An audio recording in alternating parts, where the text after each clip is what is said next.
Hey guys, welcome back to my channel. Pull up your seat at the table. Today we're going to be making a blessing box. We're going to figure out how to doll up just a plain old ordinary box or a tin or anything like that that you might have laying around. So we will get started on that. So grab your seat at the table and let's get to creating.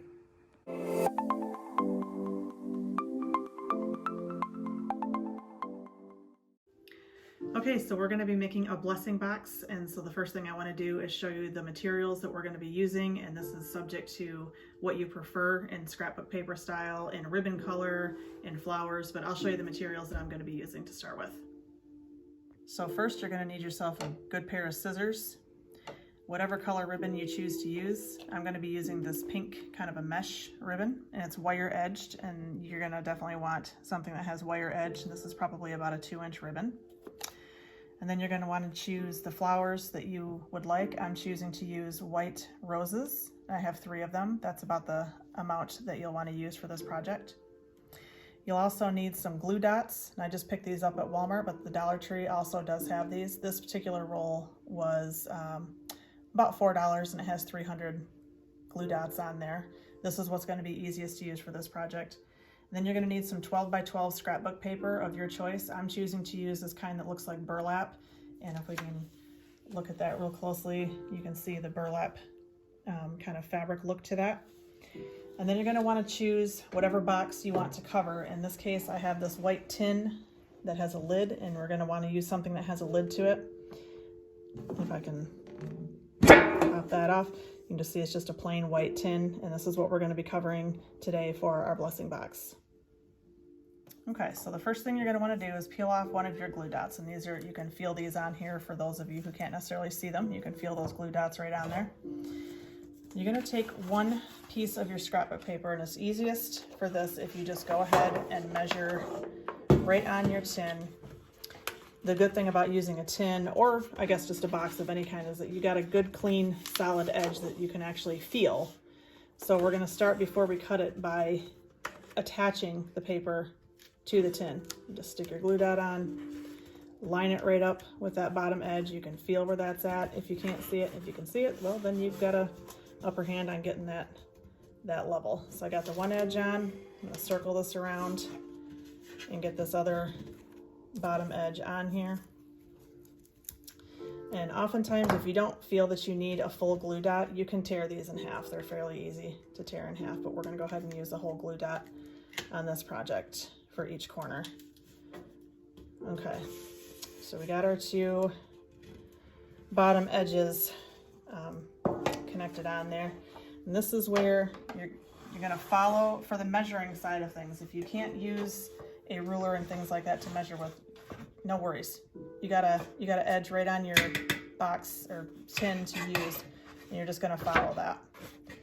So you're just going to kind of rest your scissors right on there and just continue to cut around. And this does not have to be perfect. You can tuck edges in if you have to.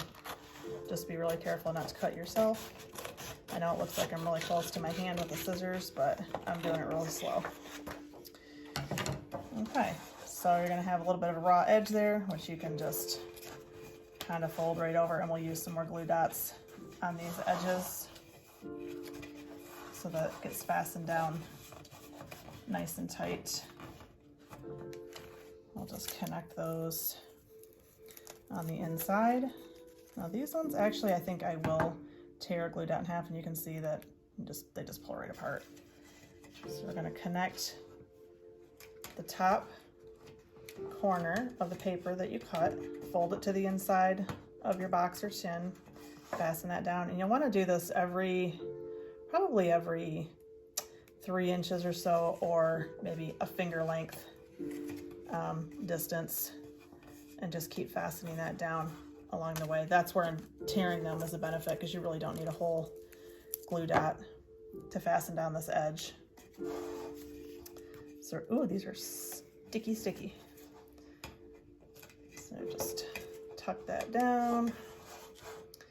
And honestly, I'm just doing this mostly by feel.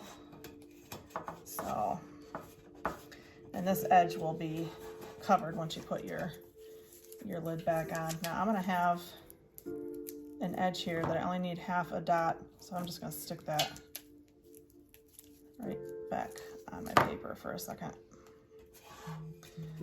So we're gonna put it on your last corner and fasten that down.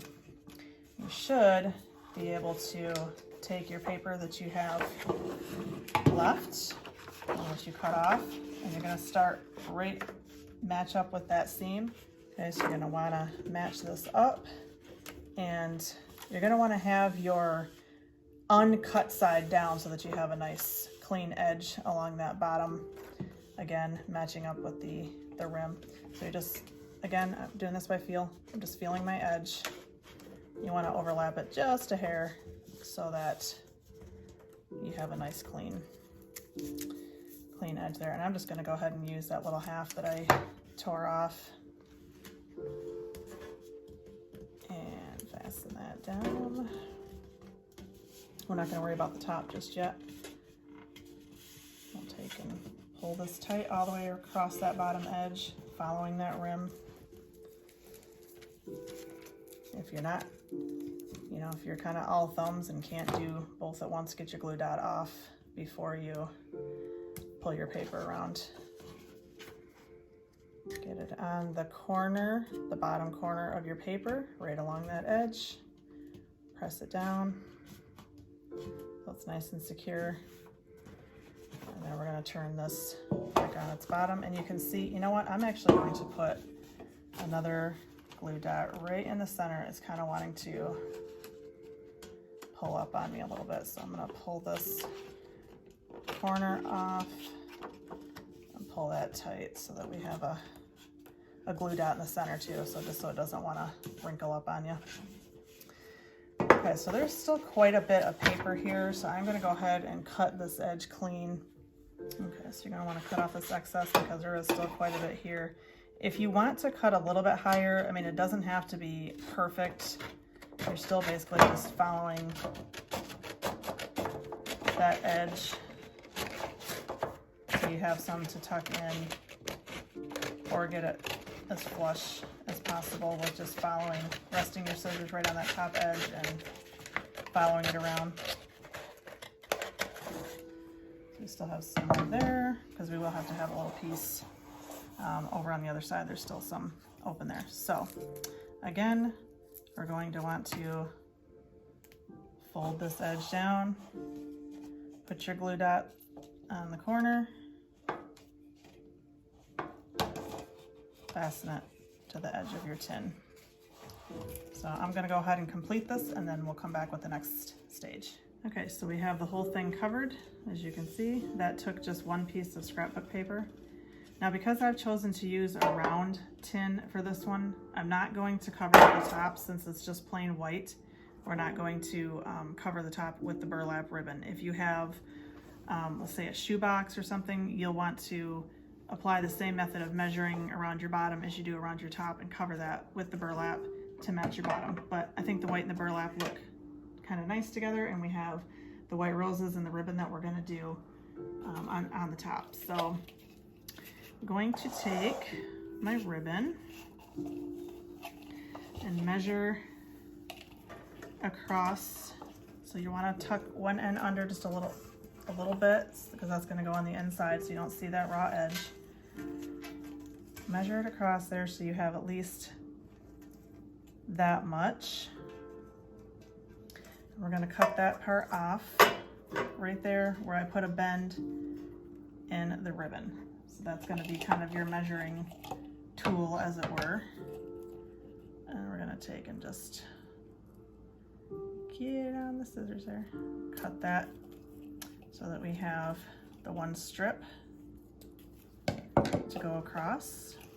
I'll set that aside for a minute. Now the one going the other way, you're going to want more than that because you're going to tie your bow. So we're just going to pull that all the way off. This is a dollar store ribbon, so you get about 9 feet or so. Set that aside. So we will give this a measure from the underside so that you know how much tails you want to have for your ribbon. So I want probably a little bit more. Probably about this much tail from, I'd say that's about 8 inches, maybe, give or take. So you'll want to pull your ribbon even. Now you're going to want to allow for your loops too, so go and pull just a little bit more than what your tail is going to be so that you have enough for your loop. Whoops, and I just pulled that off, but that's okay. I can still measure. All right. Get your ribbon to the length that you want it. Put that off. Put your extra aside. Okay. Now let's attach our first ribbon so that we have it ready to go and to make a bow, and I'm going to set that aside. And again, you can tear this in half. You're not going to need a whole one to just fasten the edge of your ribbon underneath. You can just put that right in the middle of your ribbon, if I can get it off my finger, and tuck that underneath. Stick it on there and make sure you kind of bend, fold in your wired edge there. Pull that. Now, to make sure you're getting it in the center, this is where you're going to start using your own fingers, hands, things like that to measure. If you lay your hand on one side, you can feel the distance between your index finger where it's lined up with the ribbon and your pinky to the outside of the lid. Do the same thing on the other side. There's a lot bigger difference there, so I'm going to need to move my ribbon over and get it centered to where you are feeling the same distance between the ribbon and your fingers to the outside edge. I feel like that's pretty close. For those of you that can see that, you can just eyeball that. And we're gonna stick that on the edge of the ribbon, tucking it into the inside, around that inner rim of the lid, bending those sides so that it's all tucked in nice and neat along the inside ridge of the lid. Okay. Same principle applies for your ribbon that you're going to be tying in your loops.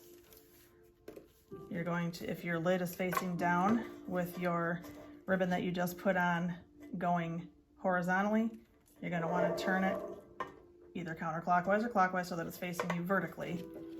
Slip your ribbon underneath so it's on the underside of the lid. And get that as centered as possible. This stuff is slippery when you're dealing with tin. Okay, we're going to tighten that some so that we, oops, just wanted to slip off on me. We're just going to kind of start that over here.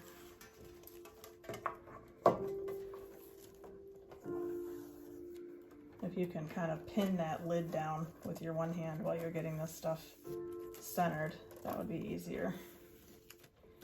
I feel like we need a little bit more. It's not quite even. Slide it over. Just keep adjusting it back and forth until you feel like you have the same amount of ribbon on both sides. And you can do that by pulling it straight up and looking or feeling if it's even, and it's not. I have too much on one side. Just a little bit. We'll adjust it a little bit. Okay. So, holding that ribbon with your hands in place so it's not sliding all over, you're going to tie your ribbon just like you would tie your shoes. Holding it, this is where you have to really be able to work with all your fingers at the same time. Holding your own knot with your finger and tying it again into a double knot, and then you can work with it to make a bow in a minute, but we're gonna get this secured so that we can get it fastened on with our glue dots. So it's on there, pretty centered. Doesn't have to be perfect, because if we're looking for perfection, this is not gonna be the channel for that. So tear that glue dot in half, secure your ribbon. You're not really gonna see this, so go underneath your ribbon on the top so that you can just secure that down on one edge on the right side or left side, whichever you start with, and then put your other half of your glue dot on the other edge underneath the ribbon so that you're securing it down to the lid. Okay, and then you're going to want to do that on the opposite side as well. I hope that I am explaining this well enough for you guys to get, and please comment and let me know if I am, or if I need better description on how I'm doing this, because that's what I want, is good description to be able to tell you guys what I'm doing. Okay, so we're doing one edge of the ribbon, securing it to the lid, doing the other side, and securing it down so that it doesn't slide. Okay, those are secured. So now we're going to tie our loops just like you would your shoe, making a bow. Some people call this a shoelace bow. Now, here's again where you're going to have to kind of adjust. You can feel if they're the same distance apart from your finger to your thumb. I feel like one of them's a little bit bigger than the other. I feel like my left one, which would be probably your right, is a little bit smaller. So we'll adjust that. It feels pretty even, close enough. And then we'll straighten out those loops, give them a little bit of a fluff so they're not laying flat. Nobody likes a flat ribbon. Fluffy, fluffy, fluffy. And they're just straightening out, and this edge is just giving me fits. So we're gonna straighten that out and just kind of separate the edges so that they're, you know, in a loop. They're not just flat tight to one another.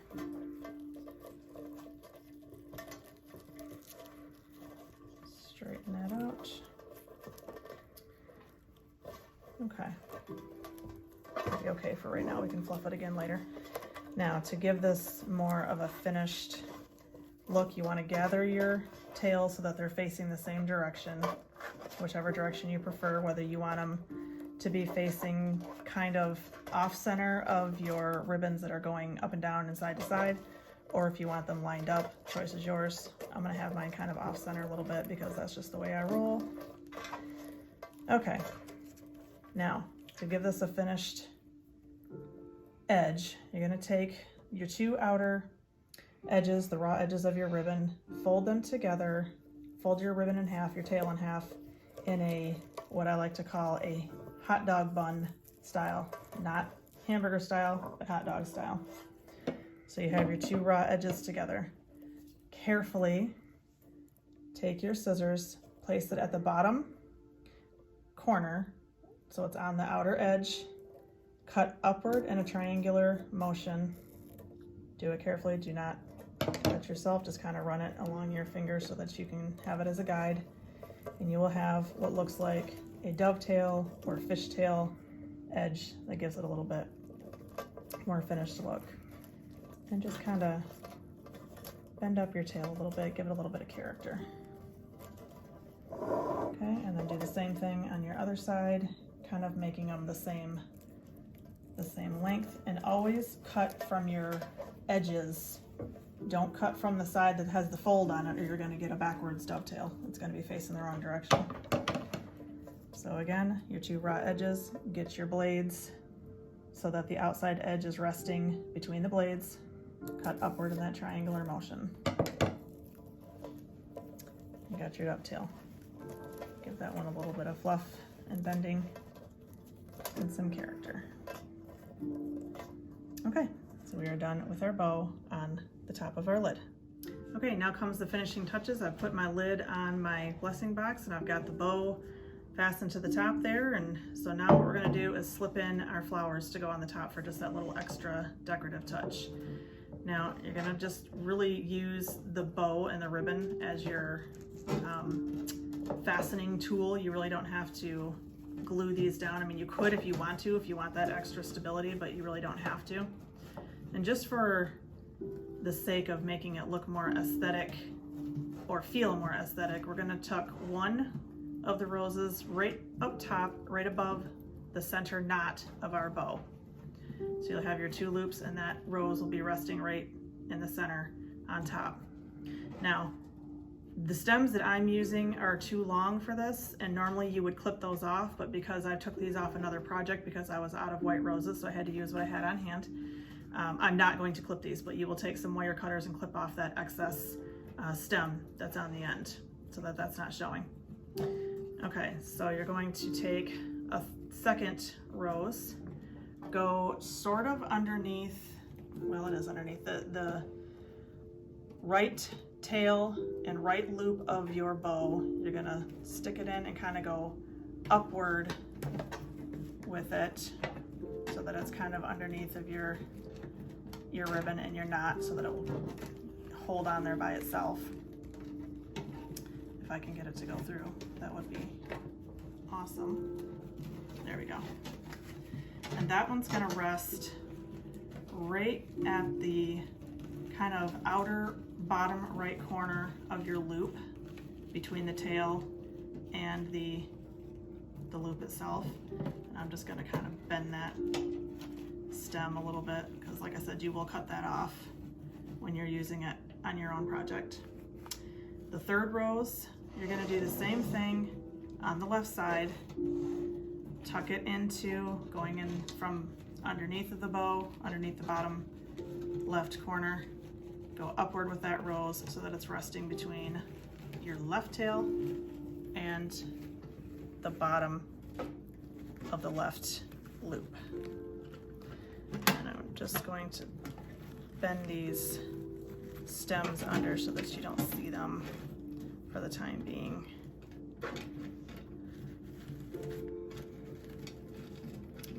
Okay.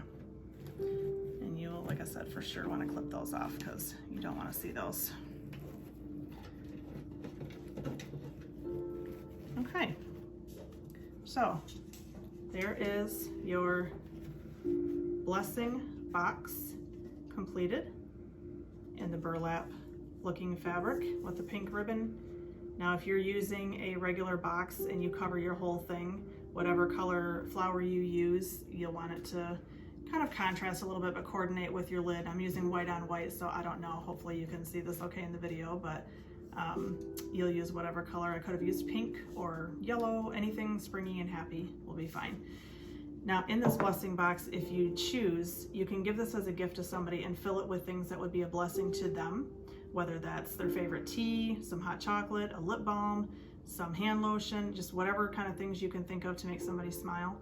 Or if you choose to use this for yourself, you can write down the blessings that you've had, you've experienced, and tuck them in here so that on those days where you're not feeling quite so blessed, you can open this up, remember the blessings that you've had in the past, and that can brighten your day. If you have an inability to write the things down because of a physical disability, or in my case, I wouldn't be able to read them if I did write them down and put them in there, you can use objects that will remind you of certain blessings and fill this with certain objects, whatever that might be, whether it's a magnet or a keychain or a specific pen or a feather or whatever the case may be, leaves, whatever. The choice is yours. So this is really up to you. You can fill this whatever it is that blesses your heart, and you can give this as a gift for someone that would bless them as well. So I hope you enjoyed this video. Leave me a comment. Let me know if you enjoyed this kind of blessing box and if you'll be making it and who you'll be giving it to or any of those things. Anything you want to share with me. I'd love to hear from you. Hit that like button, hit that subscribe button, and you might want to hit that notification bell so that you know the next time I upload a video. Thanks so much for being here, and we'll catch you in the next video. Bye.